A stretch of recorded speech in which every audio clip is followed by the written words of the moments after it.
welcome back to Ferocious Education. This is Ed. Today, we're going to be talking once more about Meten, going with the ticker METX. Now, I did make a video about this a few days ago. If you want to watch it, you'll find it in the description below.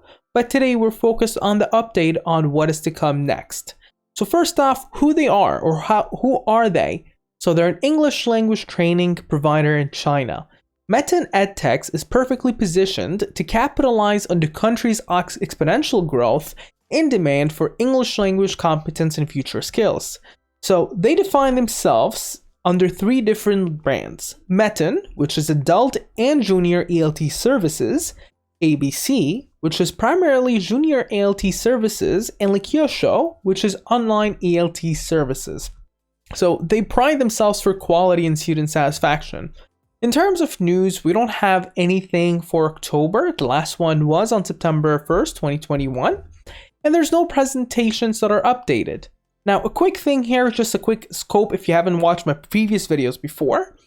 They are trying to tap into one of the biggest markets in China that is exponentially growing, which is learning English.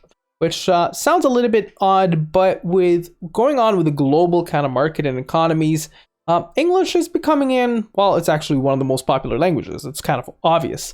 But anyway, there's a CAGR of 20.7% for growth between 2018 and 2023. Around 2023, the market market generally would be around $51.2 billion. And they're trying to double their market penetration from 2.1 to 4.8 to capture a good amount of that majority or that market itself that is exponentially growing. Now, they did have some key takeaways. For instance, the transactions completed on March 30th, 2020 between Meten and EdtechX and how they merged in. If you do recall, they have three different brands. EdtechX is one of them under Meten. And right here, Meten EdtechX is perfectly positioned to capitalize on the country's exponential growth, and that was through a reverse merger. So all in all, I did talk in depth in my last video about all the earnings, so it's going to be mainly technical analysis. But if you would like to see more contents like this, make sure to click the subscribe button on the bottom right corner and leave notifications on. Don't forget to drop a like. If you would like to chat or suggest new tickers, in the description there's a server. Please join it. Now, another thing I do want to talk about quickly is their fundamentals. This is based on last year's though, so it's TTM based on a yearly valuation, which is the last one with 2020, based on a 10K form. And it shows that the price over sales valuation is around 0.49. If we were to compare it to the SP 500 price to sales ratio, which is different, but gives you an idea. This one is 3.12, so you get to see how undervalued the stock is in general. I did also talk in the last video about the reverse split potentials if this one doesn't actually meet compliance. They did talk about it here in the July 14th, 2021, and they have all the way until January 3rd, 2022 to reach compliance or apply for an extension, so there's still time, and a reverse split is unlikely from here until December. Now, on another thing is the institutional buyers. On the 26th Fidelity Nasdaq Composite Index, announced or declared 47,000 shares ownership of this company. So that's a new thing that we're seeing here. In terms of the short interest ratio, there's only 0.02 days to cover for this one. More than half of the entire volume is going towards the short selling side. Currently, short shares availability, there's around 4.1 shares available for short selling that have been returned and are no longer borrowed. The short borrow fee rate is only 6.17, so that's very small compared to a lot of different stocks. Yesterday's volume was around 510 million shares. You're able to see around 278 million shares were on the short volume side. That is massive. Volumes have dropped a little bit today, not so much lower. It's still, in terms of relative volume, it's multiples, 8 times to be specific. But you get to see that the flow is around 145 or 104.5 million shares float.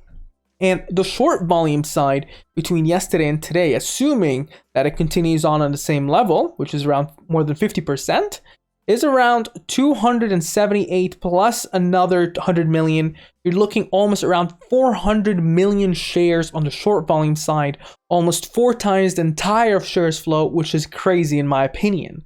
Now let's move on towards technical analysis. In terms of technical analysis, we see a few key points we need to discuss. First off is in the EdtechX, it's suggesting there is a potential for a strong bullish movement to kind of create. It has kind of the perfect conditions, but it's not there yet. It's just a potential. The William percent R is very close towards the oversold part. It really is showing that there's a lot of selling activities between today and yesterday. Massive short selling volume, and that really pulled the stock down. Plus just people panic selling and people just selling in general, where they bought probably around the 30 cents and start liquidating yesterday and today. So massive red candle. MACD histogram, you're able to see a little bit of a retraction in volume and in momentum. And that is a suggestion that you might actually be going a little bit to the weaker side of volumes. Momentums, this one is retracting a little. It's at 0.10 compared to yesterday at 0.25. So you're still getting half the momentum, positive but worrisome. In terms of stochastic fast and stochastic slow, they're both kind of dipping downwards a little. It's suggesting to be very careful where the next support is because it's going to test it. In terms of moving averages and volumes have dropped significantly. That's a dangerous level. It's almost as the same volumes as the 25th of October. Now, in terms of the moving average bands, this one is expected to trade between 37 cents and 31 cents, but the Bollinger Band's expected to trade between 45 cents and 23 cents. In terms of Fibonacci retracements, which is used highly by institutional buyers, we're able to see that the resistance is at 95 cents, 135, 169, 202, 249, and 309. Support is at 28 cents. In terms of just the price line action movement, you're able to see there's a very strong support, a critical one that is, at the 41 cents. Below there, around 37 cents, 32 cents, and down to 28 cents. It's almost at the bottom. But resistances, we do have a few. There is a resistance currently at 44 cents, 52 cents, 58 cents, going a little bit higher to 67, 74, 89, and then 95, and then upwards to around the dollar level, $1.02, $1.20, and then $1.28. Comes to the question, Ed, what do you think is happening here? What is going to happen soon? So from what we've seen previously, where you do get kind of two red candles after one another, this is a drop and it seems that there's a massive resistance around here that people want to liquidate.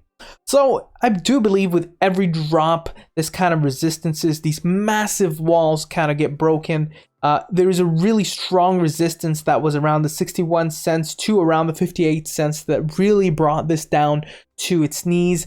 For the majority today, it actually even opened up a little bit higher today and then dropped 25%. Now there's a short sell restriction now where stock drops more than 10% and short selling is restricted. So it does have a path to kind of squeeze a little bit further upwards and try to break again that and test that 60 cents and 55 cents. So it is depending on if retail does come together and try to push this one. It does appear undervalued.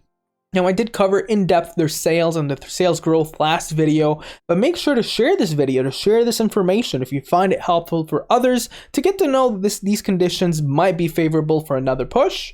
Share, subscribe, and like, and have a wonderful day.